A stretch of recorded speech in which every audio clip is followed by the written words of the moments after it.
Hi friends, అందరూ ఎలా ఉన్నారు? నేనైతే చాలా బాగున్నానండి. మీరందరూ ఎలా ఉన్నారో కామెంట్ సెక్షన్లో కామెంట్ చేయండి. ఈరోజు మనం ఇడ్లీ బ్యాటర్ ఎలా ప్రిపేర్ చేయాలో చూద్దాము. 1 గ్లాస్ ఆఫ్ మినపగుళ్ళు తీసుకొని అది నీట్గా కడిగేసుకొని దాన్ని ఒక 4 to 5 అవర్స్ వరకు నానబెట్టాలి. తర్వాత 1 అవర్ బిఫోర్, ఇప్పుడు మనం మిక్సీ వేసుకుంటున్నామనే గంట ముందు 1 గ్లాస్ ఆఫ్ మినపగుళ్ళకి 2 గ్లాసులు ఇడ్లీ రవ్వ. అది ఇడ్లీ రవ్వ నీట్గా 2 టైమ్స్ కడుక్కొని అది కూడా ఒక 1 అవర్ బిఫోర్ నానబెట్టాలి. మనం మిక్సీ వేసుకుంటున్నాం మన గంట ముందు. తర్వాత ఇంకా మిక్సీ వేసుకోవడమే. ఫస్ట్ మినపగుళ్ళు మొత్తం కూడా మేము మిక్సీయే వేసుకుంటాము, గ్రైండర్ యూస్ చేయము. మనకి మిక్సీలో అయినా సేమ్ మనం గ్రైండర్లో చేసినట్టుగానే వచ్చిద్ది. మీరు చూడండి ఒకసారి, కన్సిస్టెన్సీ మొత్తం కూడా చాలా ఫ్లఫీగా ఉంటుంది. ఇదంతా కూడా ఇప్పుడు ఇడ్లీ రవ్వ యాడ్ చేసేసి ఆ మినప్పిండిలో 2 కలిపేస్తున్నారు.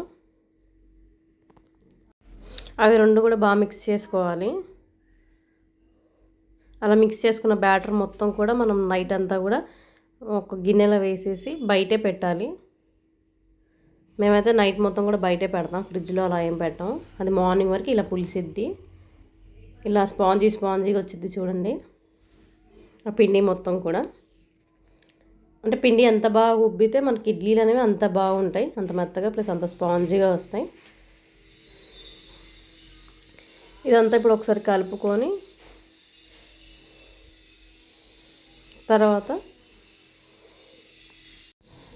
తర్వాత ఇది ఇడ్లీ ఏంటంటే మనం ఇందులో క్యారెట్ పేస్ట్ కానీ బీట్రూట్ పేస్ట్ కానీ అలా కూడా యాడ్ చేసుకోవచ్చు.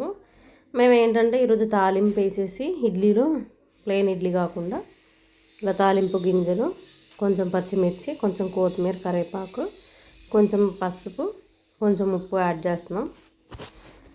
యాడ్ చేశాక ఈ తాలింపుని ఇడ్లీ బ్యాటర్ ఉంది కదా, ఇప్పుడు మనం ఎంతైతే ఎన్ని ప్లేట్స్ అయితే ఇడ్లీ వేసుకుంటామో దాన్ని బట్టి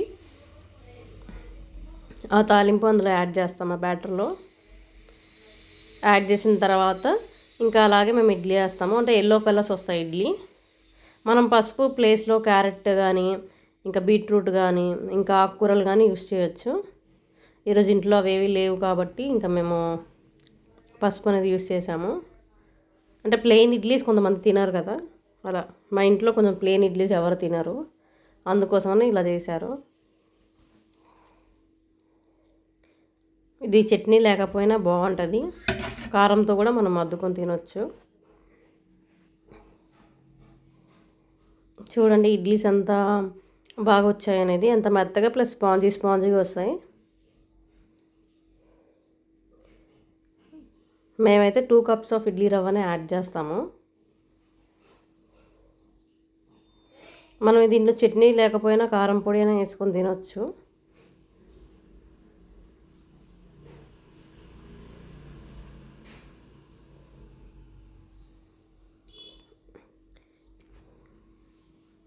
ఇలా మనకు వేడి ఇడ్లీ రెడీ అయింది చూడండి. అది చాలా స్పాంజీగా ప్లస్ చాలా మెత్తగా వచ్చింది. ఫ్రెండ్స్, మీరు కూడా ఇంట్లో ఒకసారి ఇడ్లీ ఇలా వేసి చూడండి, చాలా బాగుంటుంది ప్లస్ చాలా స్పాంజీగా వచ్చింది. Please like, do share and subscribe to my channel. Thanks for watching.